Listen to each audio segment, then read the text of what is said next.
نحمده ونصلي ونسلم على رسوله الکریم اما بعد۔ اللہ کے رسول صلی اللہ علیہ وسلم کا ارشاد ہے کہ الا ان فی الجسد مضغة اذا صلحت صلح الجسد كله واذا فسدت فسد الجسد كله الا وهي القلب۔ یہ ایک لمبی حدیث کا آخری کا ٹکڑا ہے جس میں اللہ کے رسول صلی اللہ علیہ وسلم نے ہمیں ایک بہت اہم بات کی طرف متوجہ فرمایا ہے کہ دیکھو، تم جو اللہ سبحانہ و تعالیٰ کو اپنا مالک مان کے اس کے راستے پر چلنا چاہتے ہو، اس کو راضی کرنا چاہتے ہو، تو اس میں شریعت کے جتنے بھی احکامات ہیں اس کو سیکھ کے عمل کرتے ہو۔ اس میں بہت اہم بات یہ ہے کہ اگرچہ تمہارا علم، تمہارا عقیدہ درست ہو، بالکل صحیح خطوط پر ہو، لیکن اگر دل تمہارا ٹھیک نہ ہوا، یہ روحانی دل، تو تمہارے اس عقیدے کے اندر فساد ہوگا، تمہارے عمل میں فساد ہوگا، عقیدے میں فساد ہوگا، اخلاص کی کمی ہوگی تو یہ نفاق کی علامت ہے، عمل میں کوتاہی ہوگی، کمزوری ہوگی، نیت خالص نہیں ہوگی تو یہ ریاکاری ہے اور دکھاوے کی شکل ہوگی، اور دونوں امور ایسے ہیں کہ تمہارے عقیدے کو اور تمہارے عمل کو برباد کر دیں گے۔ جب تک تمہارے اندر خیر نہ آ جائے، تمہارے اندر صلاحیت نہ آ جائے حق کو قبول کرنے کی، تم جب تک اپنے دل کو مجلہ اور مصفہ نہ کر دو، مزکہ نہ کر دو،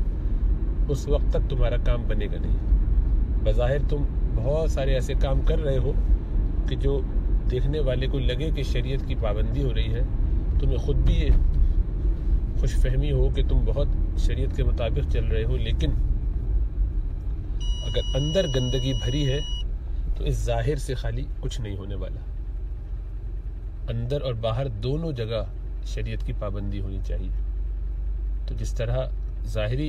گناہوں کو دور کیا جاتا ہے، باطنی گناہوں کو بھی دور کرنا پڑتا ہے۔ اللہ سبحانہ و تعالیٰ نے ہمیں حکم فرمایا کہ وَذَرُوا ظَاهِرَ الْإِثْمِ وَبَاطِنَهُ، چھوڑ دو ظاہری گناہوں کو بھی اور باطنی گناہوں کو بھی۔ تو دل کے جو گناہ ہیں ان پہ عموماً توجہ لوگوں کی کم ہوتی ہے، دین کے کاموں میں بھی لگے ہوتے ہیں، محنتیں بھی کر رہے ہوتے ہیں، لیکن اخلاص سے خالی۔ اور اس کی بنیادی وجہ یہ ہوتی ہے کہ اس بات کا اندازہ ہی نہیں ہوتا کہ ہم کس بیماری میں مبتلا ہیں، اور کسی کو کہا جائے تو اس کو یہ احساس اگر دلایا جائے کہ بھائی آپ کے اندر یہ عیب ہے، اس کی ذرا اصلاح کر لیں، تو نہیں بالکل میرے اندر یہ عیب کہاں سے آ گیا، آپ کو کس نے بتایا؟ میں تو بالکل ٹھیک ہوں، میرے اندر تو کبھی بھی کبر نہیں ہے، میں تو کبھی اپنے کو بڑا نہیں سمجھتا یا سمجھتی، میں کبھی بھی جیلس نہیں ہوتا کسی سے، میرے دل میں کوئی کسی سے حسد نہیں ہے، اور ہم کیوں کرنے لگے کسی سے، ہم اس سے کسی سے کیا لینا دینا؟ یہ بلا وجہ آپ کا خیال ہے، ایسی کوئی بات نہیں ہے، میں بالکل صاف ہوں، دل میرا بالکل کلین اور کلیئر ہے۔ تو ہمارا تو سٹانس یہ ہے کہ ہم بالکل پاک صاف ہیں، اب یہاں سے ہم آگے بڑھنا شروع کرتے ہیں، لہٰذا آگے بڑھ ہی نہیں پاتے۔ جب آپ بالکل پاک صاف ہیں تو تقریباً اللہ معاف فرمائے انبیاء کی صف کے ہیں لوگ، تو اب آپ کو کیا بتایا سکھایا جائے، کیا اصلاح کی بات کی جائے؟ تو ایسا شخص ظاہری بات ہے کسی کے پاس اصلاح کے لیے جاتا بھی نہیں، کسی سے مشورہ بھی نہیں کرتا۔ آپ ڈاکٹر سے اگر رجسٹرڈ ہو بھی جائے، ہمارے یہاں برطانیہ وغیرہ میں تو جی پی سے رجسٹر ہونا پڑتا ہے، کیونکہ اس کے علاوہ دوائیں نہیں ملیں گی، ہاسپٹل نہیں جا سکتے، وہ فری جو یہاں کا نظام ہے دواؤں کا، بہت اچھا نظام ہے الحمدللہ۔ تو اس کا ایک اثر یہ ہے کہ لوگ رجسٹرڈ ہوتے ہیں، ہونا پڑتا ہے کہ کبھی بھی ضرورت پڑ جائے گی، لیکن جب تک بیمار نہیں ہوتے یا اپنے آپ کو بیمار نہیں سمجھتے، جب تک اپنے ٹوٹکوں سے، اوور دا کاؤنٹر دواؤں سے گزارا چلتا رہتا ہے، اس وقت تک کہیں نہیں جاتے، کبھی جی پی کے پاس سالوں نہیں جاتے۔ وہی بندہ جاتا ہے کہ جو اپنے آپ کو بیمار سمجھتا ہے، جس کو یہ خیال ہوتا ہے کہ اب عام دواؤں سے کام نہیں چلے گا، میں نے اپنی سی کوشش کر لی لیکن کام بن نہیں رہا ہے، تو اب مجھے جی پی کے پاس جانا چاہیے، ڈاکٹر کے پاس جانا چاہیے۔ پھر وہ جی پی کے پاس سمٹمز اپنے بتاتا ہے تو عموماً تو وہ اس کو تسلی دے دیتا ہے کہ ٹھیک ہے کوئی مسئلہ نہیں ہے. تو ایک آدھ دفعہ تو اس کو تسلی ہو جاتی ہے، لیکن پھر کبھی کبھی تسلی بھی نہیں ہوتی، کیونکہ اس کو خیال ہوتا ہے کہ نہیں، مجھے جو سمٹمز ہیں وہ مجھے ٹھیک نہیں لگ رہے، اگرچہ اس نے مجھے تسلی دلائی ہے. اور بعض ایسے ہوتے ہیں کہ ان کو ساری بیماریاں بتاتے رہو، پھر بھی کہتے ہیں نہیں نہیں ہے، آپ بس ایسے ہی کہہ رہے ہیں، میں کر لوں گا ایسے، دواؤں کے بغیر کام چل جائے گا، کوئی علاج نہیں کروانا مجھے. اور بعض بالکل ٹھیک چلتے، جب ان کو دواؤں کا کہا جاتا ہے دوا لے لیتے ہیں، جب دواؤں سے روکا جاتا ہے دوا سے رک جاتے ہیں. وہ بالکل کمپلیٹ سبمیشن کے ساتھ، سرنڈر کے ساتھ چلتے ہیں، اپنی اپج نہیں چلاتے، اپنی باتیں نہیں لگاتے بیچ میں، جیسا ان کو سمجھ میں آتا ہے ویسے نہیں چلتے، بلکہ جیسا ان کو ان کے ڈاکٹر نے بتا دیا اس کے مطابق چلتے ہیں. یہ تینوں رویے ہمارے معاشرے میں دینی حساب سے ہی پائے جاتے ہیں ان لوگوں میں کہ جو بہرحال کسی ڈاکٹر کے پاس چلے بھی جاتے ہیں. تو اکثر لوگ تو اپنے آپ کو بیمار سمجھتے ہی نہیں، اور ان کو وہ سمٹمز ہی نہیں پتہ ہوتے کہ بیماری کی علامتیں ہیں کیا کیا. تو جب وہ معلوم ہی نہیں ہے تو اپنے آپ کو کیسے بیمار سمجھیں گے؟ بیمار مانتے نہیں، کوئی بتا دے تب بھی نہیں مانتے. تو سالوں گزر جاتے ہیں، کہیں کوئی تبصرہ تذکرہ مشورہ کچھ نہیں ہوتا. نتیجہ ہے کہ وہ بیماریاں پختہ ہوتے ہوتے ہوتے ان کی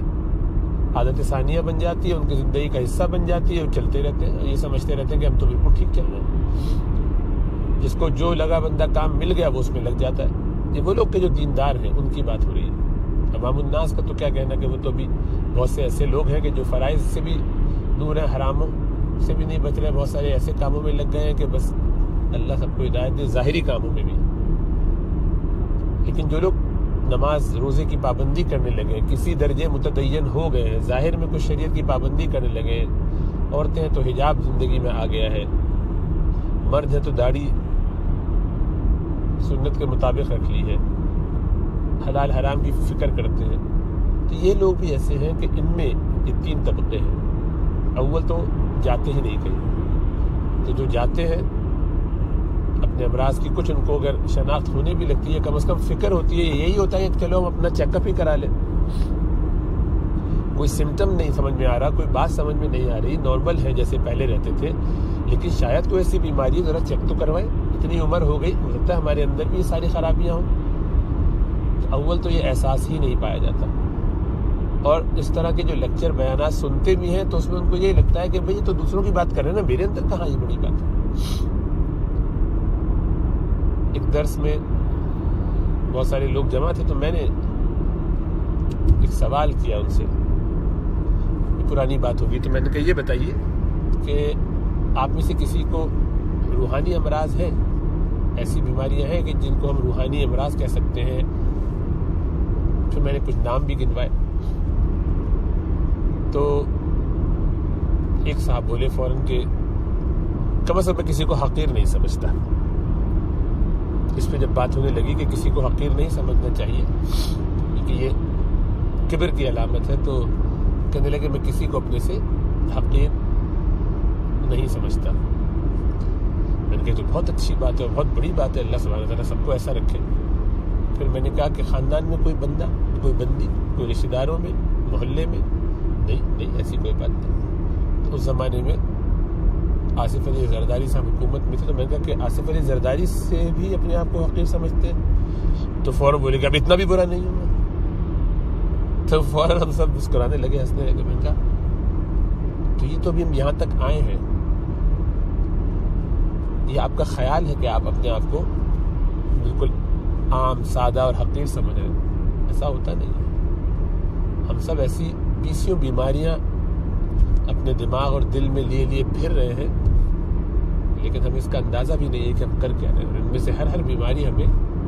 جہنم میں لے جانے کے لیے کافی، تباہ و برباد کرنے کے لیے کافی.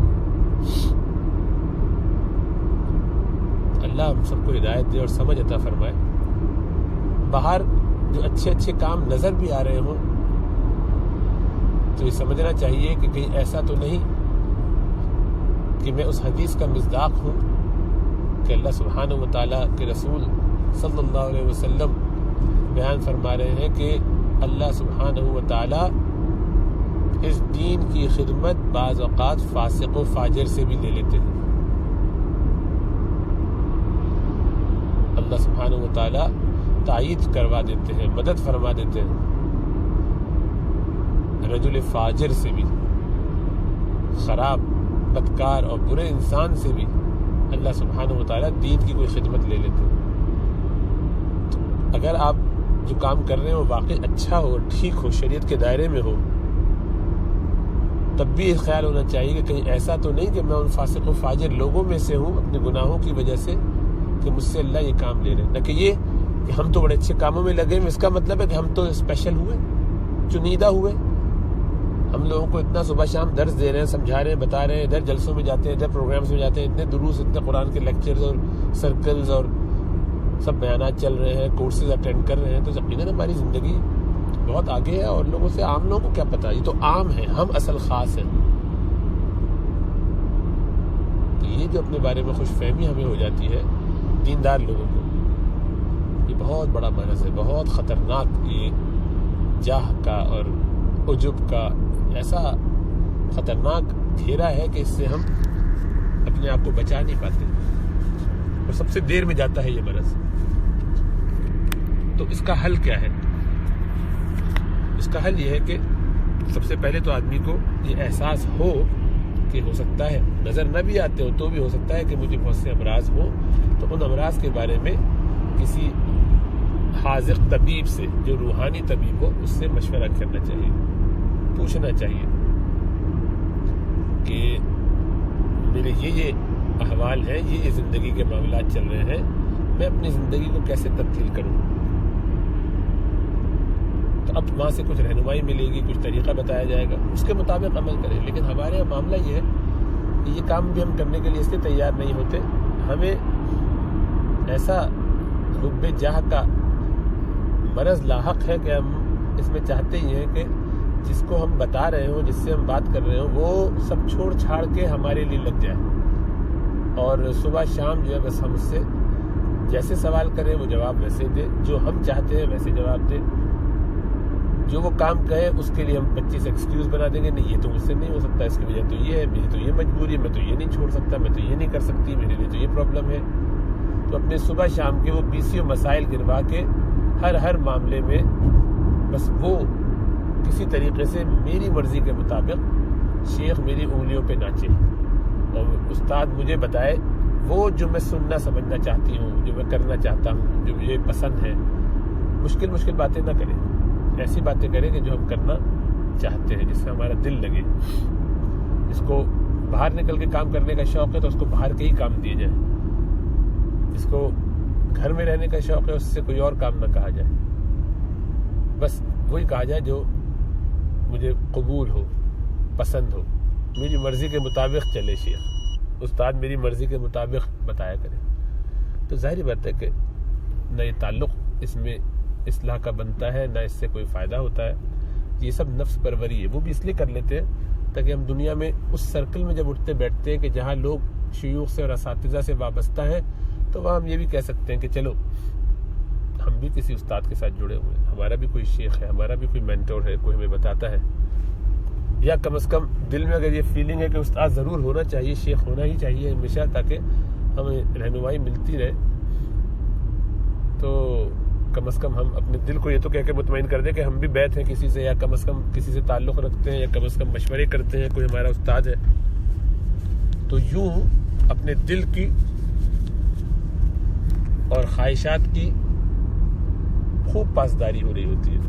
یعنی اپنے ہی آپ کو بت بنا کے اسی کو پوجا جا رہا ہوتا ہے اور یہ پتہ ہی نہیں چل رہا ہوتا کہ میں کر کیا رہا ہوں۔ پھر یہ کہ شیخ مجھے ایسا چاہیے، استاد مجھے ایسا چاہیے کہ بس اس کے پاس سارا فارغ ٹائم ہو اور میں ہی ہوں خالی، اور بس جس وقت سوال کروں وہی وہ جواب دے، اور جس وقت مجھے ضرورت ہے وہ سب چھوڑ چھاڑ کے میرے لیے لگ جائے۔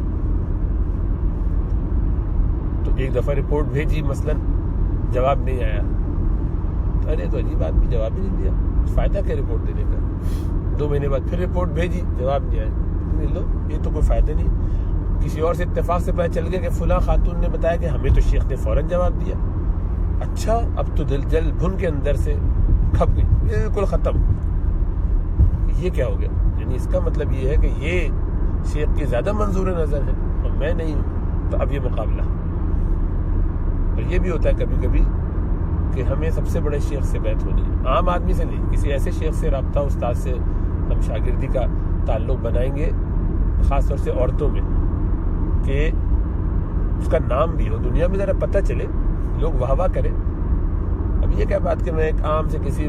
مسجد کے سمپل سے کسی امام سے، وہ خاندان کے ہمارے ایک ہیں، وہ بھی بڑے اچھے ہیں، اور وہ لیکن یہ کہ ان کو جانتے ہی کون ہے، ان کے تو 2-4 اپنے شاگرد ہیں خالی، میرے سگے ماموں ہیں، میری سگی فلاں خاندان کی کوئی ہے، اب میں ان سے سیکھنا چاہوں تو سیکھ سکتا ہوں، سیکھ سکتی ہوں، لیکن نہیں، ان سے سیکھنے کا تو مطلب یہ ہے کہ پتہ ہی نہیں چلے کہ میں کہوں گا وہ میرے شیخ ہے تو کیا کہیں گے لوگ، اچھا اپنے ماموں سے بیعت ہو گئے تو کیا ہوا؟ بڑی بات تو یہ ہوتی کہ سب سے بڑے اس وقت دنیا میں جو شیخ ہیں ان سے میرا تعلق ہوتا ہے۔ تو یہ سب دل کے وسوسے اور خباثتیں ہیں کہ ہم نام کے لیے کرتے ہیں، یہ کام بھی نام کے لیے کرتے ہیں۔ پھر بیعت ہونی چاہیے کسی خاص معزز پاکیزہ جگہ پر، عمرے پر جا رہے ہیں، وہاں فلاں بزرگ آئے ہوئے، بس ان سے جلدی جلدی بیعت ہو جاتے ہیں، وہ پیچھے پڑ جاؤ، نہیں وہاں پہ بیعت کیوں؟ تاکہ دنیا کو ہم کہہ سکیں کہ ہم نے تو حرم میں بیعت کی ہے، ہماری بیعت تو مسجد نبوی میں ہوئی، اتنی پاکیزہ مجلس تھی کہ میں آپ کو کیا بتاؤں، بس پوری دنیا جو ایسا لگ رہا تھا کہ سمٹ کے آگے، اور اس وقت اتنا نور برس رہا تھا، اور شیخ نے اتنی پیاری پیاری باتیں کی، بس آپ ایسا ماحول تو آپ کو مل ہی نہیں سکتا۔ 10 لوگوں کو بتا کے حسد میں مبتلا کر کے اور خود اپنے بارے میں بغلے بجاتے ہوئے چلے آئے، اس کے بعد نہ کوئی رابطہ، نہ کچھ سیکھنا ہے، نہ کچھ پڑھنا ہے، تو کچھ کرنا ہی نہیں، نہیں اصلاح کے لیے تو گئے نہیں تھے، نام و نمود کے لیے گئے تھے۔ تو ایسے لوگ اکثر ہوتے ہیں، جتنے لوگ بیعت ہوتے ہیں وہ ان میں سے اکثر ایسے ہوتے ہیں جو نام و نمود کے لیے کرتے ہیں، اپنے اس تعلق کے اظہار کے لیے کرتے ہیں، یا شیخ کو اپنی مٹھی میں کرنے کے لیے کرتے ہیں کہ بھائی جب بھی ضرورت پڑے گی، کوئی کرنچ آئے گا، زندگی میں مسائل آئیں گے، بچے ٹھیک نہیں چل رہے ہیں تو ان کے لیے دعا کر دیجیے، نوکری کا مسئلہ ہے تو دعا کر دیجیے، فلاں مسئلہ پیدا ہوا ہے، بیماری ہے، اسٹریس ہو رہا ہے، ڈپریشن ہو رہا ہے، تو آپ سے کچھ بات کر لوں، یوں کر کے۔ تو سارے اپنے روحانی امراض کے علاوہ دنیاوی سارے معاملات ان کے لیے شیخ ایک دعا کرنے والا گھر میں بٹھا لیا انہوں نے، کہ جس وقت وہ کہیں ان کے لیے وہ دعائیں کرتا ہے۔ دعا کروائی جا سکتی ہے، اس میں کوئی مذائقہ نہیں ہے، لیکن شیخ یا استاد سے تعلق دعا کروانے والا نہیں ہوتا، وہ تو ضمناً کر دی جاتی ہے، کروا لی جاتی ہے، وہ اپنی جگہ، اور وہ شفیق ہوتے تو کر بھی دیتے، لیکن ہمیں تو اپنے علاج کروانا ہے۔ اچھے میٹھے میٹھے الفاظ اور باتیں ان سے سن کے ہمیں کیا حاصل ہوگا؟ ہم تو گئے ان کے پاس اس لیے کہ وہ میرے اس مرض کی اصلاح کریں، میرے اندر جو روحانی بیماری ہے ان کی اصلاح کریں۔ اس پہ کوئی توجہ نہیں ہے، اس پہ کوئی کام نہیں ہو رہا، سارا کام اس پر ہو رہا ہے کہ وہاں سے واہ واہ کتنی دفعہ کہا گیا، اور وہاں سے شاباش کتنی دفعہ دی گئی، اور میری رپورٹ کا جواب اور مجھے میسیجز کا فوراً جواب کتنی دفعہ مل جاتا ہے، یہ معیار بنایا گا۔ تو اب اول تو جیسا عرض کیا کہ لوگ شیخ استاد بناتے ہی نہیں، جو بناتے ہیں وہ اپنی کنڈیشن سے بناتے ہیں کہ نہیں جناب میں تیار نہیں ہوں، مجھے بڑا مسئلہ لگتا ہے، میں کہاں سے سرنڈر کر دوں، میں کیسے سبمٹ کر دوں۔ اور بعض کو دوسرا وسوسہ آتا ہے، یار ان کو میں نے اگر اپنا بنا دیا تو ہو سکتا ہے کہ یعنی بڑا کہہ دیا تو ان کی بات مجھے ماننی پڑے گی، تو پھر اگر انہوں نے مجھے حرام کام کرنے کو کہا، تو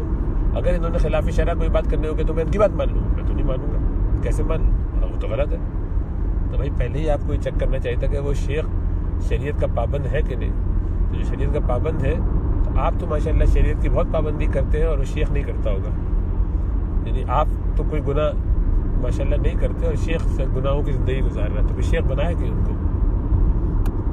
یعنی آپ کو یہ فکر ہے کہ وہ جی پی جو ہے جو میرا علاج کر رہا ہے اس کو تو خود ڈائبٹیز ہے، تو میں اس سے کیا ڈائبٹیز کا علاج کر رہا ہوں؟ اس کو ہو یا نہ ہو آپ کا مسئلہ نہیں ہے، اس کی بیماری کی تشخیص کرنا یا اس کا علاج کرنا آپ کا کام نہیں ہے، اس کا اپنا کام ہے، وہ کسی اور بڑے سے رابطہ کرتا ہوگا۔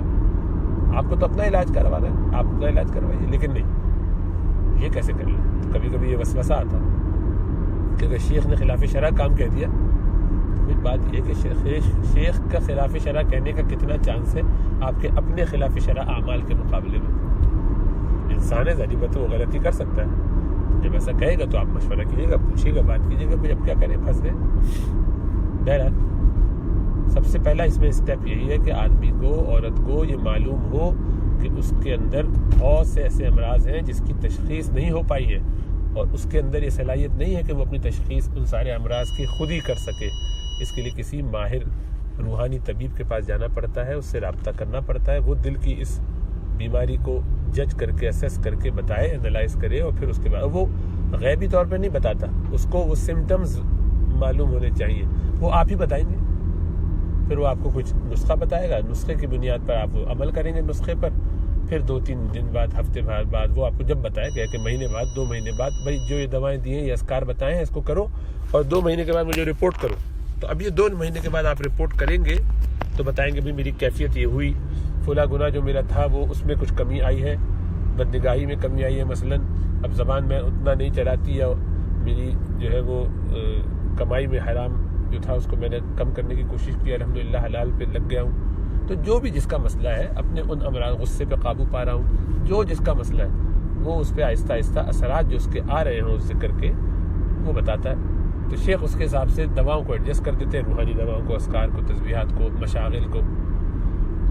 بندہ وہ کرتا رہتا ہے. اب کبھی کبھی ایسا ہوتا ہے کہ 2 مہینے ہو گئے، 6 مہینے ہو گئے، 8 مہینے ہو گئے، آپ رپورٹ بھیجے جا رہے ہیں، وہاں سے جواب ہی نہیں آ رہا. تو پریشانی کی کوئی بات نہیں، وہ شیخ کا کام ہے. جب تک اس کا جواب نہیں آ رہا، اس کا مطلب ہے جو آپ کام کر رہے ہیں وہ کرتے رہیے، کنٹینیو. جب وہ تبدیل کرنا چاہیں گے تو کریں گے. اور یہ اسی لیے کیا جاتا ہے، یہ دیکھنے کے لیے کہ بندہ واقعی جینوئن ہے یا صرف بلا وجہ رجسٹر ہو گیا جی پی سرجری سے کرنا، ورنہ اس کا کچھ ہے نہیں. تو اگر مخلص ہے اور کام کرتا ہے اور کرنا چاہتا ہے اور کرے گا تو ایسے لوگوں کو ذرا جانچا جائے، تھوڑا ان کو چیک کیا جائے کہ وہ واقعی. ورنہ ظاہری بات اتنا کچرا جمع کرنے کا فائدہ نہیں. ہزاروں لوگ بیت ہو گئے، سب کی ذمہ داری شیخ کیوں اپنے کندھے پر رکھ لے اگر وہ کام کرنے کے لیے سیریس ہی نہیں ہے. تو اسی لیے ذرا دیکھا جاتا ہے کہ کون کتنا اس میں مخلص ہے.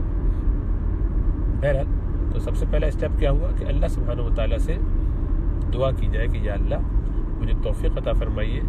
آپ نے جو دل میں بات ڈالی ہے کہ میرے بھی دل کے امراض ہیں جن کی اصلاح کرنا ضروری ہے، یہ حدیث نبی صلی اللہ علیہ وسلم کی سنی اور پڑھی تھی، پہلے بھی اب بھی پڑھی سنتے ہیں، لیکن کبھی اس پر عمل کرنے کا موقع نہیں ہوا. یا اللہ آج یہ خیال آ رہا ہے کہ دل میں بہت سے ایسے امراض ہوں گے جن کا ہمیں پتہ ہی نہیں، اور ہم اب تک یہ سمجھتے رہے کہ ہم تو دل کی بیماریوں سے پاک ہیں. ہو سکتا ہے کہ ہمیں تو پتہ ہی نہ ہو اور بہت سارے امراض جو ہمیں گھن کی طرح لگے ہوئے ہیں اور ہمارے ایمان کو تباہ کر رہے ہوں. تو یا اللہ آپ توفیق عطا فرمائیں کہ ہمیں وہ امراض نظر آئیں اور ان کی اصلاح کرنے کی ہم فکر کریں. یا اللہ جہاں سے یہ امراض دور ہو سکتے ہوں ان ذرائع تک ہمیں پہنچا دیجیے، ان اسباب تک ہمیں پہنچا دیجیے. آپ نے دنیا کو اسباب سے باندھا ہے، تو جو بھی ہمارے لیے روحانی استاد ہو سکتا ہے اس تک ہم کو پہنچا دیجیے، ہمیں آسان کر دیجیے ان سے ملنا، سیکھنا، سمجھنا، جو بھی اس کی شکل ہو. اور پھر اس کے بعد لگ جائے، ڈھونڈے، معلومات کریں. جتنے بزرگ اس طریقے کے دنیا میں ہیں، اب تو سب کے بیانات، دروس وغیرہ آن لائن مل جاتے ہیں، تو ان کو 4 سے 6 مہینے، سال بھر تک سنیں، بہت پابندی سے سنیں، ایسے سنیں جیسے کہ وہ ان کی مجلس میں بیٹھا ہے. اب ادب سے ان کا لیکچر آن لائن جو ہے لگا دیا. وہ شریعت کا پابند ہو، وہ اس کی شرائط کیا ہیں وہ میں الگ بیان کر چکا ہوں، ان شرائط کو دیکھیے اور بس لگ جائیے. اب وہ شیخ آپ کو جو جو چیزیں اعمال کے حوالے سے اس کی زندگی سے بات سنیے. 6 مہینے، 8 مہینے، 10 مہینے، جتنا بھی ہو جائے، اس عرصے میں آپ کو اس سے مناسبت پیدا ہو جاتی ہے. آپ کو لگتا ہے کہ ان کی باتوں کا مجھے اثر ہو رہا ہے، ان کی باتوں سے میری زندگی میں تبدیلی آ رہی ہے. بس پھر اس کے بعد استخارہ کر کے یا اور جو سمجھدار لوگوں سے مشورہ کر کے، اگر مرد ہے تو خود جا کے شیخ کو ملے اور جا کے کہے یا ای میل کرے یا جو بھی رابطہ ہے. اگر عورت ہے تو اپنے گھر والوں سے، یعنی اگر شوہر والی ہے تو شوہر سے اجازت لے، باپ ہے تو باپ سے اجازت لے، اور اپنی وہ ایک ای میل یا رابطے کی جو بھی شکل ہو شیخ کو کروائے، لکھ دے، خط لکھ کے بھیج دے جو بھی ہے، اور درخواست کرے بیت کی، اور اپنا پورا احوال لکھے کہ بھئی میں احوال سے مراد یہ کہ اپنے قوائف بتائے کہ میں فلاں ہوں، فلاں علاقے میں ہوں، اور یہ میرے جو ہے وہ احوال ہے، میرے گھر کا یہ معاملہ ہے، اتنے بچے ہیں یا شادی شدہ ہے جو بھی ہیں، یہ ابا کی اجازت سے میں یہ کام کر رہی ہوں اور ابا کی دستخط نیچے موجود ہے، یا اس طرح کی تفصیل جس سے شیخ کو اطمینان ہو کہ یہ جینوئن ہے اور سیکھنا چاہتی ہے. پھر وہاں سے جو جواب آئے اس کے مطابق عمل کرے. عورتوں کو بیعت جو ہے وہ غیر، یعنی ان کے غیبوبت میں، ان کے غیر موجود ہوتے ہوئے بھی کر لی جاتی ہے. وہی طریقہ صحیح ہے. سامنے ہونا شیخ کے ضروری نہیں، شیخ کو دیکھنا یہ بھی کوئی ضروری نہیں، بلکہ اچھا ہے کہ نہ دیکھا جائے، پردہ ہی کیا جائے. وہ شیخ جس طرح سے کہیں جیسا کرے ویسا کرے. تو اب ہوتا کیا ہے کہ سارا وقت اپنا دل، میرا دل یہ چاہتا ہے کہ ذرا ایک شیخ کا دیدار ہو، ہمیں بھی فائدہ ہو، دیکھیں گے تو ذرا برکت آئے گی. نہیں، شریعت کی پابندی نہیں کریں گے تو کوئی فائدہ نہیں ہوگا. شیخ کہے تو الگ بات ہے، لیکن شیخ ایسا کہیں گے نہیں. اگر وہ شریعت کے پابند ہیں تو کبھی بھی عورتوں کو نہیں کہیں گے کہ وہ شیخ کو دیکھیں یا شیخ انہیں دیکھیں. جو لوگ اس طرح کی شریعت کی پابندیوں سے نکل گئے ہیں اور شیخ بنے ہوئے پبلک میں بیٹھے ہوئے اور خواتین سے بالمشافہ بیعت کرتے ہیں یا ان کے سامنے بیٹھ کے بیان کرتے ہیں، سمجھ لینا چاہیے کہ یہ لوگ نبی اکرم صلی اللہ علیہ وسلم کے طریقے سے ہٹے ہوئے ہیں. اس میں بہت خرابیاں ہیں. آج کے زمانے میں تو اور زیادہ اس میں شدت ہونی چاہیے. اور خواتین میں سے جن کا یہ ارمان اور ذوق اور شوق ہوتا ہے کہ وہ اپنے شیخ کو ضرور دیکھیں اور ایک دفعہ جو ہے وہ ملاقات اور صورت کچھ ایسی بن جائے، بھلے پردے کے پیچھے ہی سے ہو، آواز سن لے ڈائریکٹ لائیو، تو یہ سارے دل کے فسادات ہیں اور ان سے بچنا چاہیے۔ عورتیں اصل میں اس معاملے میں دین کی طرف زیادہ مائل ہوتی ہیں، جو تعلق بناتی ہیں شیوخ سے، اساتذہ سے، لیکن چونکہ دل ان کا نیک ہوتا ہے طبعاً، جب ان میں نیکی آتی ہے تو وہ بہت آگے جاتی ہیں، مردوں سے زیادہ آگے۔ تو اس میں فطری طور پر ان میں اپنے استاد سے، شیخ سے ایک محبت پیدا ہو جاتی ہے دین کی نسبت سے، کہ یار مجھے اللہ سبحانہ و تعالیٰ کا تعلق ان کے ذریعے، دین کا کچھ علم ان کے ذریعے ہوا ہے۔ مردوں میں بھی ہوتا ہے لیکن مردوں میں جذبہ تھوڑا کم ہے عورتوں سے، تو عورتیں اس میں زیادہ مبتلا ہوتی ہیں، جو اچھی بات ہے۔ یعنی شیخ سے محبت، استاد سے محبت، کیونکہ وہ روحانی باپ ہے تو اس سے فائدہ اٹھانا بہت اہم ہے، تو اس کی اہمیت بھی ہونی چاہیے، اس کی قدر بھی ہونی چاہیے۔ لیکن جو شرعی محبت تھی، جو اللہ کے لیے تھی، جو خالصتاً دین کی بنیاد پہ تھی، شیطان کے لیے بہت آسان ہوتا ہے اس کو مولڈ کر کے ذاتی محبت میں تبدیل کر دینا۔ یعنی وہ محبت جو ابھی شیخ نے اچھی باتیں بتائیں، سکھایا، تو اس کی بنیاد پر ہوئی تھی، وہ بڑھنے لگی، بڑھتے کب وہ ٹریک بدل کے اب ذاتی محبت، دنیاوی محبت بن جائے، جو کہ ناجائز اور حرام ہے، یہ بہت آسان ہے۔ شیطان کے لیے اس ٹریک پر گمراہ کر دینا عورتوں کو بالخصوص بہت آسان ہوتا ہے، اس لیے کہ وہ اپنے سادگی میں اور بھول پن میں اس فرق کو نہیں سمجھ پاتی کہ کہاں یہ محبت اب ان کی ذاتیات سے متعلق ہو چکی ہے اور کہاں وہ شریعت کے دائرے میں تھیں اور اب اس سے باہر آ رہی ہے۔ اس لیے عورتوں کے لیے بہت اس میں احتیاط کی ضرورت ہے۔ تو عموماً شیوخ خواتین کو اس لیے بیعت کرنے سے بہت کتراتے ہیں، یا کوشش کرتے ہیں کہ ان کو بس جو کام بتا دیا جائے وہ اس پہ عمل کرتی رہیں۔ پھر یہ کہ عورتوں کے لیے چونکہ سلوک ہے بہت آسان، تصوف میں عورتوں کے لیے جو کام ہے وہ کام بہت آسان ہے، لیکن خود عورتوں کے لیے، یعنی وہ کام تو آسان ہے لیکن عورتوں کے لیے وہ ایک بہت مشقت بن جاتی ہے، اس لیے کہ اس میں سب سے اہم کام روکنا ہے۔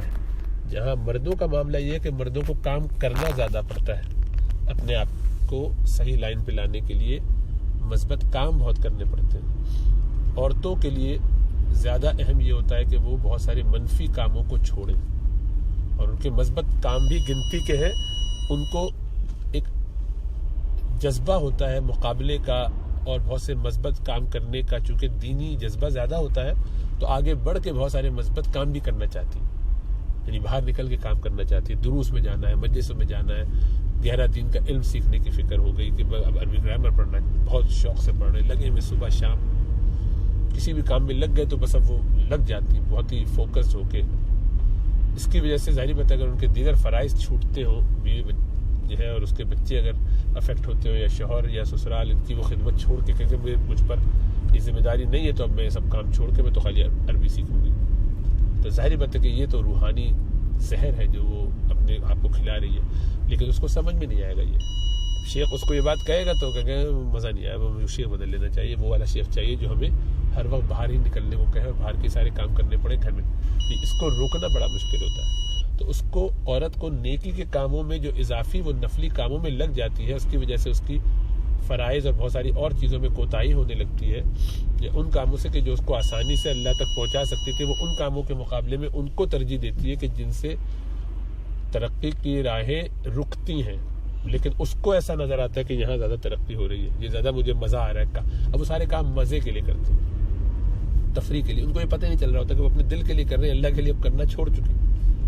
لیکن اس کا احساس اس لیے نہیں ہوتا کہ تزکیہ ہوا وہ نہیں ہے، جب تزکیہ ہو جاتا تو سمجھ میں آتا ہے۔ بہرحال تو یہ اور اس طرح کی بہت ساری باتیں ہیں کہ جو سیکھنے کی ضرورت ہے، سمجھنے کی ضرورت ہے اور اس پر محنت کرنے کی ضرورت ہے، لیکن ایسا عرض کیا سب سے نمبر 1 کہ دعا کر کے اس بات کا احساس کرے کہ میرے اندر یہ خرابیاں، بیماریاں جن کی مجھے اصلاح کرنی ہے، جب یہ ہو جائے گا تو اللہ کی ذات سے امید ہے کہ حالات بہتر ہوں گے۔ اللہ ہم سب پر کرم اور فضل فرمائے۔